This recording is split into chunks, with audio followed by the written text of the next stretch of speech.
Chapter 1. The Book of Love. The origins of every living creature in this universe began with dying stars. In the beginning there was nothing, and God said, "Let there be light." That light was the explosive birth that put forth the ingredients for billions of stars to be born. Gases mixed and combined into new elements, producing the first wonders of nature.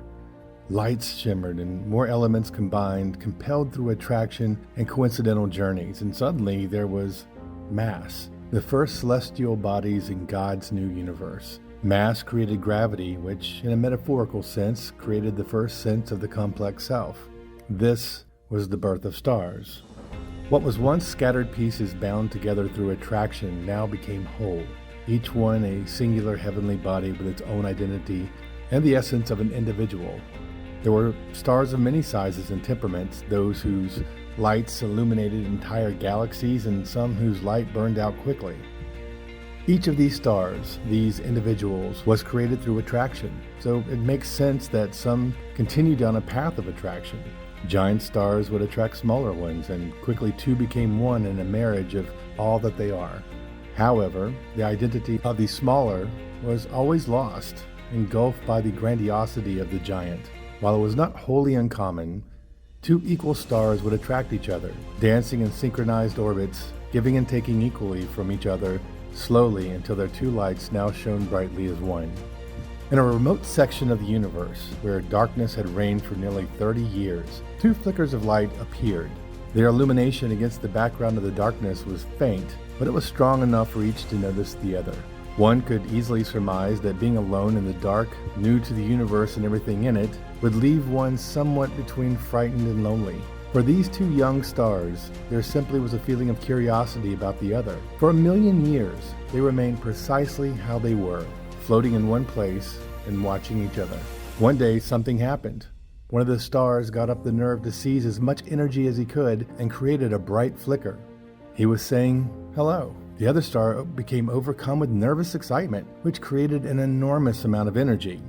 Her light began to pulsate like a beating heart. She was nervous because she wasn't sure what he would think.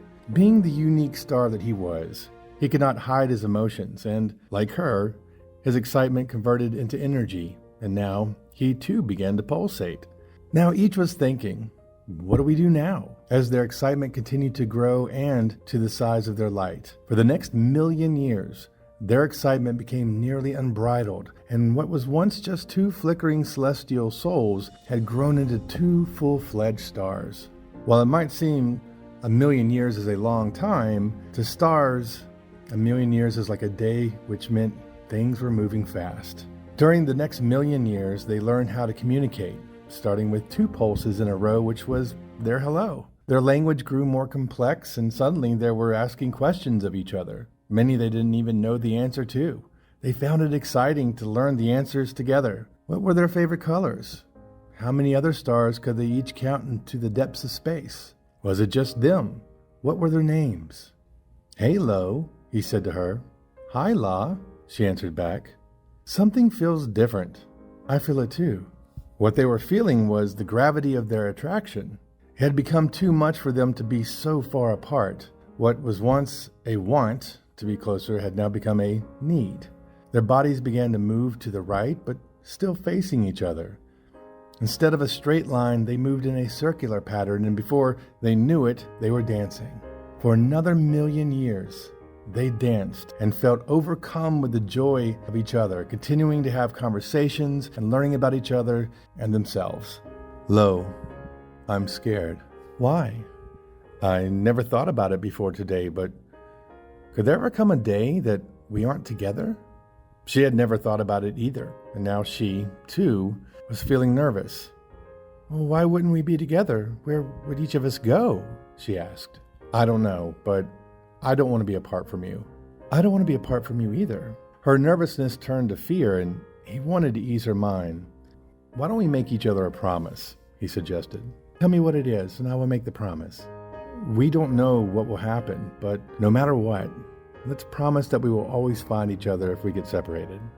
"Lo, I promise that if I can't see you, then I will search the universe until I see your light." "La, I promise that no matter where in the universe you may find yourself, I will shine my light as bright as I can until I no longer have a light to shine." The promise made them both very happy, and for the next 10 million years they continued to dance around in a circle, talking and learning about each other, which gave way to a new feeling. For the first time in the history of the universe, love existed. Their love was a seed that grew strong roots and blossomed into an attraction that transformed them. As they circled each other, they each offered a stream of elements and particles to the other, which coalesced into a new star that was an equal distance from each other. Their love had become so strong that the two had become one, and for the next billion years, they made a home together in their single star. As great as this first love story is, it wasn't strong enough to last forever. La, something doesn't feel right. I feel it too. We aren't burning as bright as we did yesterday, and even less than a week ago. Are we dying? He asked, and she couldn't respond. The thought of being without him, an existence she once could only contemplate as a distant possibility, was not inevitable. "We made a promise to each other," she answered. "How can we find each other if we die?" She could feel his fear. She comforted him. "My sweet Lo, whatever happens after this, I know we will find a way. There has to be more than this, and my love for you is too great to let you go forever.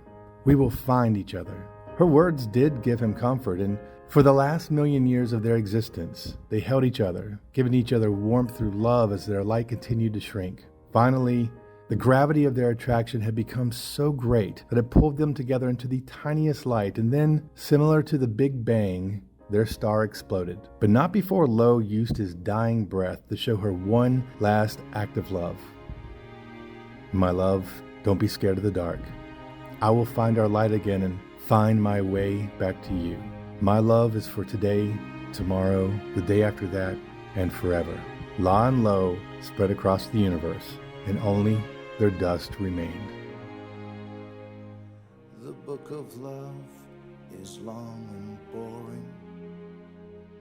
No one can lift the damn thing. It's full of charts and facts and figures